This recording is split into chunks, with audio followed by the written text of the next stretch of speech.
What is up, guys? Digitalnex, and today we're gonna watch a video about a girl whose brain literally fell out of her skull. Like, how does that happen? I don't know, but we're gonna find out. My rare condition caused my brain to fall out the back of my skull. My brain went all the way down. It takes me hours to get out of bed every day because I must have that same condition, but I just get called lazy. You know, it takes me hours to get out of bed too. Anyone else have that problem? people have accused me of faking the condition, but I've got the scar to prove it's real. Surgeons performed decompression surgery, but it didn't help for long until... Oh my god, she looks like that dude from JJK. Dude, she's cosplaying Jogo. You remember that part when Sukuna was fighting Jogo? And then Kermit showed up and Kermit was like, "Stand proud, you are strong. Malevolent shrine, Serenity Swamp." Morning. You okay? Yeah. Thank you. And how you feeling?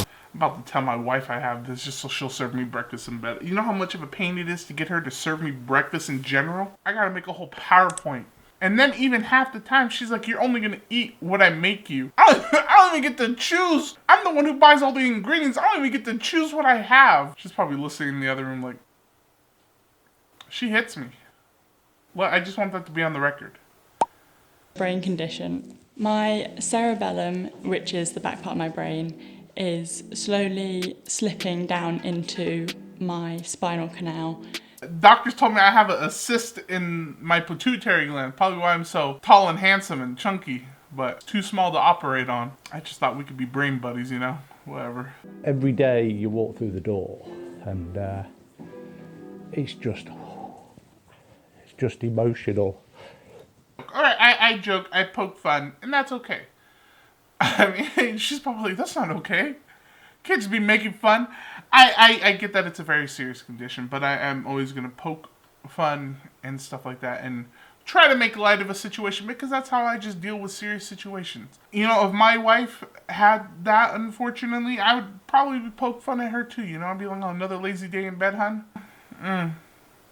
We didn't really notice much signs, did we, when you was young? When I was 14, the pain became consistent. I just felt more and more pain in the back of my head, my neck, I'm trying to understand. I'm assuming the pain just feels like constant migraines, which migraines do suck. You just kind of want to stay in bed all day. So I can understand from that end. She went from being a kid that does everything, skis, runs, loved dancing, to lying in bed 90% of the day. It was quite shocking. I was the same way. If you look back at like my childhood stuff, I was swimming, I was going out, I was doing extracurricular activities outside. Now as an adult, something changed and I'm just in bed all day. You know, I stay at home and I sit in my gaming chair and play games all day. And when I go to the doctors, they don't give me some cool disease. No, they just say I'm morbidly obese. And I'm like, that's pretty cool. And I walk out of there proud. Unless I heard them wrong. Might have heard them wrong. They kept saying to me, "Come back when it's worse." And my dad just said, "It can't get any worse. She's bedbound, she can't do anything." He wouldn't leave until... That's my favorite thing doctors do. I'm checking my notes here. I might need you to come back when we have more information. Or just come back when it gets worse. "Sorry, doctor, by then I might have a case of the deadsies. And it might be a little too late for that. Hoping you can figure it out now. When there's no doctor who can solve what's wrong with me, there's always one doctor. It's Dr. House." Is he still a doctor? In my heart he is.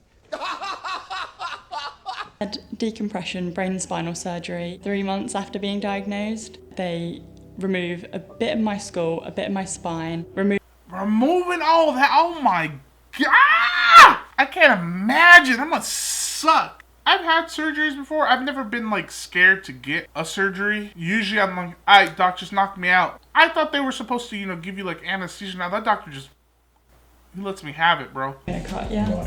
I'm hoping to have the film terminal sectioning surgery in 3 or 4 weeks' time.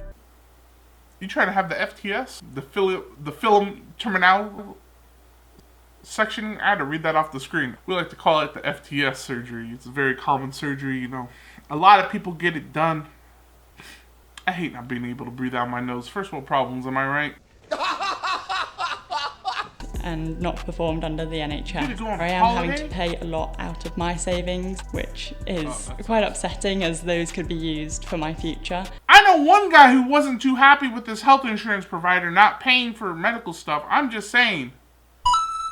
I first met Margo on a Facebook group where people talk about their Chiari and people who have had this.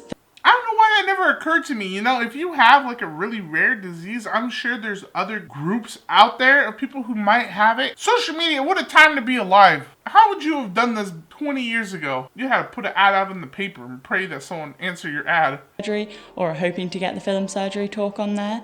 And she is a big advocate for the film surgery. So they go in and they make a 1-inch incision at the base of your spine.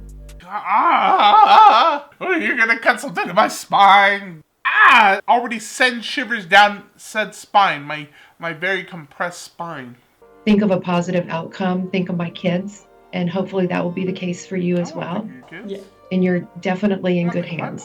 Thank you so much for talking to me about this. Hooray for you and your family. What about me, bro? Over time, I have unfortunately lost quite a few friends. People have accused me of faking the condition. A lot of my friends, unfortunately, didn't believe me. Who cares? You're like the ultimate friend to have because you don't want to go out, or you can't really go out, which sucks for you. Yeah, I'm sorry, but like we could chill at your house. I am completely fine with that. Let's just watch movies all day. Last thing I want to do is go out and walk around. Does that sound fun to you? Not to me.